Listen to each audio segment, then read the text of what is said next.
What is your name? Charlotte. How old are you, Charlotte? 8. What do you like about school? I always get involved. What's your favourite lesson at school? Art and French and chess. Within our school, we can include anybody. We talk to them a lot about race and colour and culture and how we're here to learn about it, and we're all basically the same. And Charlotte fits into that. I think Charlotte has that real resilience and perseverance within her. One of her strengths is her kindness as well.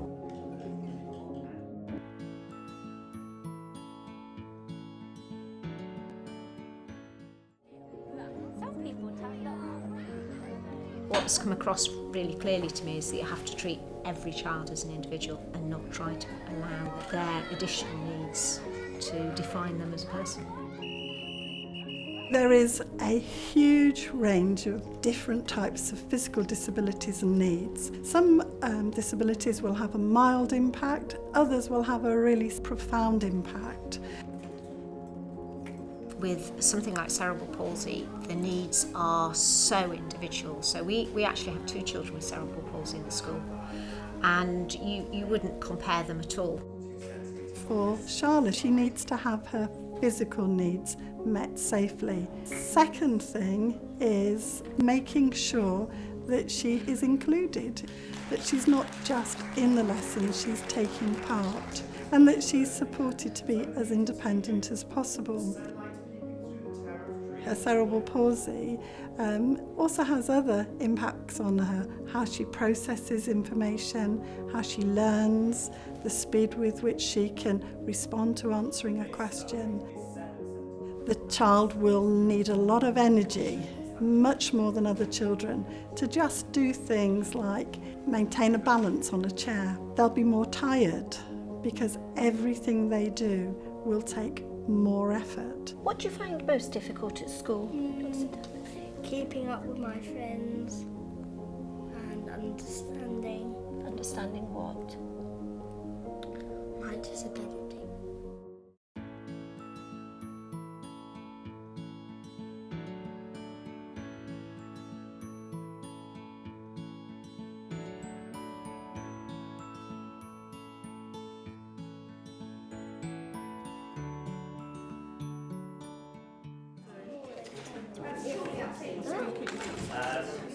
Now, it's really easy to say I can't do something.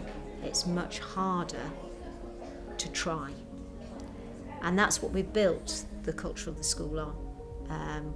We've taken on board the idea of a growth mindset. We're looking for the thing we can praise. We didn't really think she was ever going to learn to write. Okay, and when did you do this one?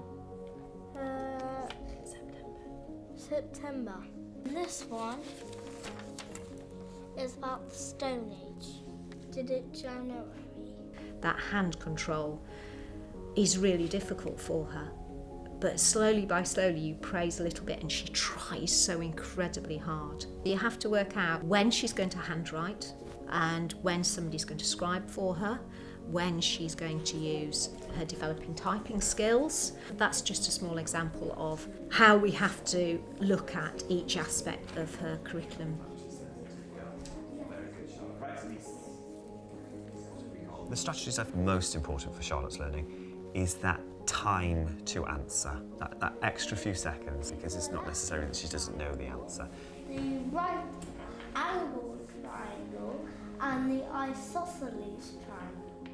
It's also really important to include Charlotte within the lesson for paired work and group work, making sure that they're all on chairs working with her in that group, so they're all at the same eye level with her, so she doesn't feel any different. It's a quadrilateral. Oh, very good. Well done, Charlotte. The independent skills, we've just introduced recently her doing a short phonics session independently without the teaching assistant. She also will go out on occasions into the playground with her peers to play, because we want to develop that independence. Charlotte's needs are very varied, so we have to be constantly reviewing, considering, talking, listening to Charlotte about what her current needs are. So we have occupational therapy, we have physiotherapy, we have speech and language, all of whom have got an input into Charlotte's care package. PE is really quite a challenge. Charlotte is defined as quadriplegic, but we do try really hard to manage a situation where she can be included in PE. What we're doing now is trying to develop Charlotte's independence, so there are things that she can't do because she does find weight bearing really difficult, and it's about trying to problem solve that. We've got a grab rail at the back of the door, she can actually hold that and stand up, and we give her that independence to do that and make the choice to do that, and that's really important. So she's in charge of her own destiny. We have the air-filled cushion, it goes up to the height of the wheelchair, she can slide across onto it and she can be lowered on the floor. We don't have to involve a mobile hoist that would take up a lot of hall space and would definitely define her as being something very different. Slimbridge School is basically an old Victorian school, so making changes to accommodate children with special education needs can sometimes be a challenge. We had one big change, so the local authority built us a hygiene suite, which was really important and has made a huge difference. You can use some really simple techniques like having table raisers, which are blocks that the tables sit on so the wheelchair can slide easily underneath, and we've had ramps fitted to a few of the doors that are less accessible. Academically, Charlotte has done incredibly well. Socially is the one that I'm probably the most concerned about, because Charlotte is a growing independent girl and she finds it very difficult if she can't follow and keep up with play. It's about her as a person and how she's going to manage this in the future. She has to be able to manage her own disability into the future. Working with children with additional needs, it's really important that we involve parents in everything that we do. We do try to have an open door policy, so it's really important that the communication is based on us listening. If you are a newly qualified teacher, think about how you can help them, how you can support them to be in the class learning with others. Raise your expectations, because actually quite often they can achieve much more than you originally think. It's remembering to always have those high expectations, not just assuming that they can't do something. Always have that they can do it, they can do it, they can have a go, and they will succeed.